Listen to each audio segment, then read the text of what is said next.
Halo teman-teman semua, kalian tahu gak sih di Kepulauan Maluku yang terkenal dengan rempah-rempahnya ternyata pernah berdiri dua kerajaan Islam yang sangat berpengaruh.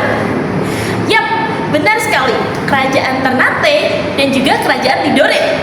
Nah, dua kerajaan besar ini tidak hanya memainkan peran penting dalam perdagangan rempah-rempah, tetapi juga dalam penyebaran agama Islam di kawasan timur Indonesia.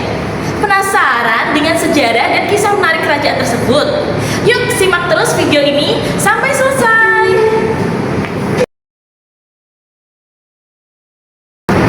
Baiklah, jadi pembahasan yang pertama adalah letak geografis. Kerajaan Ternate dan Tidore terletak di wilayah Maluku Utara, Indonesia, khususnya di Kepulauan Halmahera. Ternate terletak di sebelah barat Pulau Halmahera, sementara Tidore berada di sebelah selatan Ternate.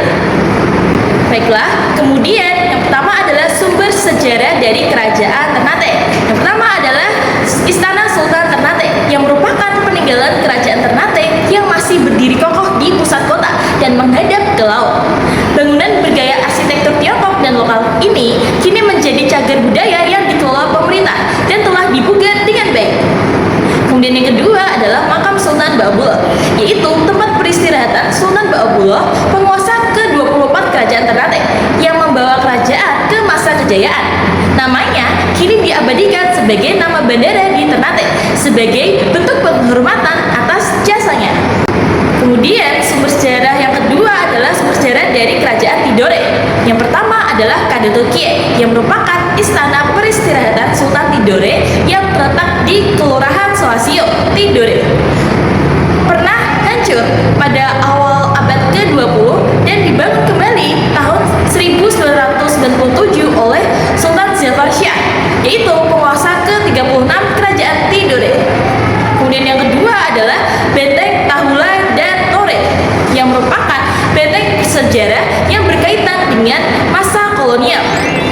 Benteng Tore dibangun Portugis dan menjadi saksi penjajahan. Sedangkan Benteng Tahulu dibangun oleh Spanyol tahun 1610 untuk memantau daratan dan perairan sekitar. Selanjutnya adalah kehidupan politik dari kerajaan Ternate. Raja pendirinya yaitu Sultan Madum pada abad ke-13. Puncak kejayaan. Kerajaan Ternate mencapai puncak kejayaannya pada masa pimpinan Sultan Baabullah yang merupakan putra Sultan Hairun. Buktinya, yang pertama, wilayah kekuasaan kerajaan Ternate yang luas. 2. Pelayaran dan perdagangannya yang maju. 3. Kesultanan Ternate berhasil menaklukkan Portugis dan menguasai banyak wilayah di Maluku. Raja terakhirnya yaitu Sultan Haji Muhammad Usman Shah. Selanjutnya adalah kehidupan politik dari kerajaan Tidore. Kerajaan Tidore didirikan oleh Syahadati alias Muhammad Naga. Puncak kejayaan. Kerajaan Tidore mencapai puncak kejayaannya pada masa pimpinan Sultan Nuku pada 1789 sampai 1805 Masehi. Buktinya, Sultan Nuku berhasil menyatukan Ternate dan Tidore untuk melawan Belanda dan Inggris, bahkan berhasil mengusir mereka dari Maluku. 2. Pelayaran dan perdagangannya maju dengan pesat hingga Maluku mengalami zaman keemasan. 3. Peninggalan fisik seperti Istana Sultan Tidore. Keruntuhan Kerajaan Ternate. Kematian Sultan Baabullah pada tahun 1583 menandai awal kemunduran Kerajaan Ternate. Setelah kematiannya, kepemimpinan yang lemah dan perebutan kekuasaan internal melemahkan kerajaan dari dalam. Selain itu, persaingan dan politik adu domba dilakukan oleh bangsa Eropa, khususnya Portugis dan Spanyol, sangat berpengaruh. Mereka berupaya memonopoli perdagangan rempah-rempah dengan cara memecah belah kedua kerajaan. Meskipun sempat bersatu untuk mengusir Portugis dan Spanyol, kedua kerajaan tidak mampu bertahan lama menghadapi kekuatan VOC. Keruntuhan Kerajaan Tidore. Kerajaan Tidore juga mengalami kemunduran yang signifikan setelah wafatnya Sultan Nuku pada tahun 1805. Kepemimpinan Sultan Nuku yang tangguh dalam melawan penjajahan Belanda menjadi kunci kekuatan Tidore. Setelah kematiannya, kerajaan ini kehilangan pemimpin yang kuat dan kembali menjadi target utama Belanda. Selanjutnya adalah kehidupan ekonomi pada masa kerajaan Ternate. Kehidupan ekonomi kerajaan Ternate dan Tidore pada masa kejayaannya sangat dipengaruhi oleh letaknya yang strategis dan kekayaan sumber daya alam, terutama rempah-rempah. Perdagangan rempah-rempah cengkeh adalah komoditas andalan kedua kerajaan. Hutan-hutan di Maluku sangat subur untuk tanaman ini.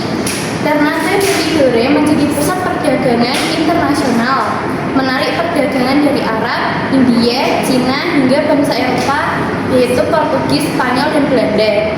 Raja dan bangsawan mengontrol perdagangan rempah melalui sistem monopoli dan pengawasan ketat atas kebun-kebun cengkeh, pelabuhan, dan jalur dagang. Kedua, kerajaan memiliki pelabuhan-pelabuhan aktif yang menjadi tempat bongkar muat rempah dan barang impor. Ternate lebih kuat secara militer dan menguasai wilayah dagang lebih luas. Sementara Tidore sering bersekutu dengan Spanyol untuk menyeimbangkan kekuatan Ternate yang bersekutu dengan Portugis, dan kemudian Belanda, sistem upeti dan aliansi. Kerajaan menjalin hubungan dengan daerah-daerah taklukan seperti Halmahera dan Seram yang memberikan upeti berupa rempah atau hasil bumi lain. Sistem ini membantu memperkuat ekonomi kerajaan tanpa harus selalu mengelola produksi secara langsung. Pengaruh asing dan monopoli. Kedatangan bangsa Eropa membawa sistem monopoli perdagangan terutama oleh Portugis, Spanyol, dan VOC. Hal ini lama-lama mengganggu kedaulatan ekonomi kedua kerajaan yang akhirnya memicu berbagai perlawanan dan konflik. Selanjutnya adalah kehidupan sosial di Ternate dan Tidore.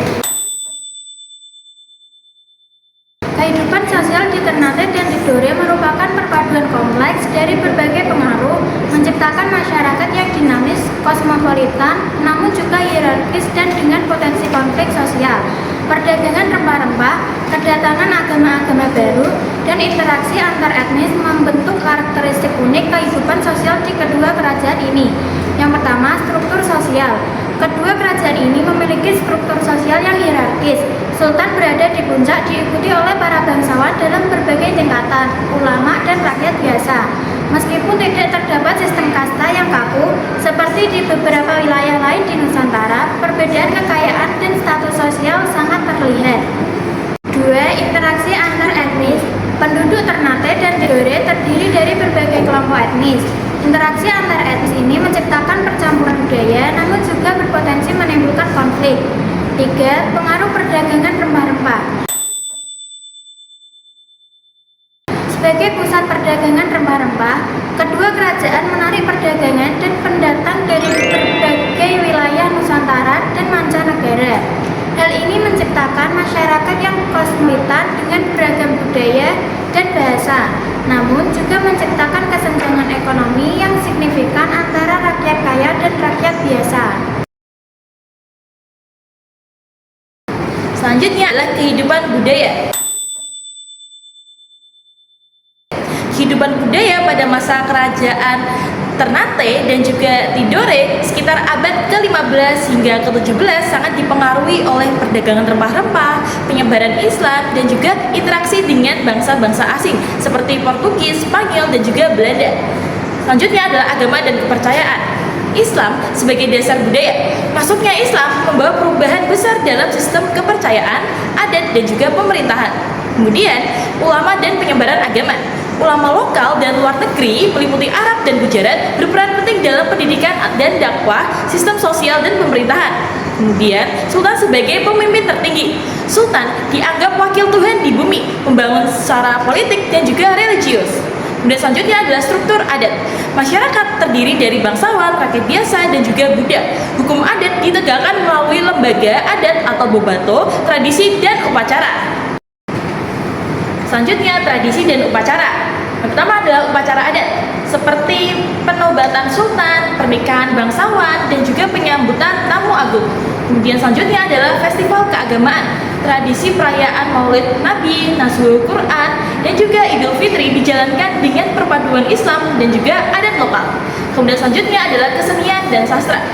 Pertama adalah tari-tarian tradisional seperti tari cakalele atau tari perang, tari soya-soya atau semangat juang, dan juga tari hadroh yang bernuansa Islami. Kemudian selanjutnya adalah sastra lisan yang meliputi hikayat, dongeng, cerita kepahlawanan yang disampaikan secara turun-temurun. Selanjutnya adalah arsitektur dan warisan fisik, yaitu istana dan benteng, meliputi bangunan seperti Kedaton Sultan dan benteng pertahanan yang menunjukkan kemajuan arsitektur dan kekuatan politik. Selanjutnya adalah masjid yang dibangun sebagai pusat ibadah dan pendidikan agama yang meliputi Masjid Sultan Tidore dan Masjid Sultan Ternate.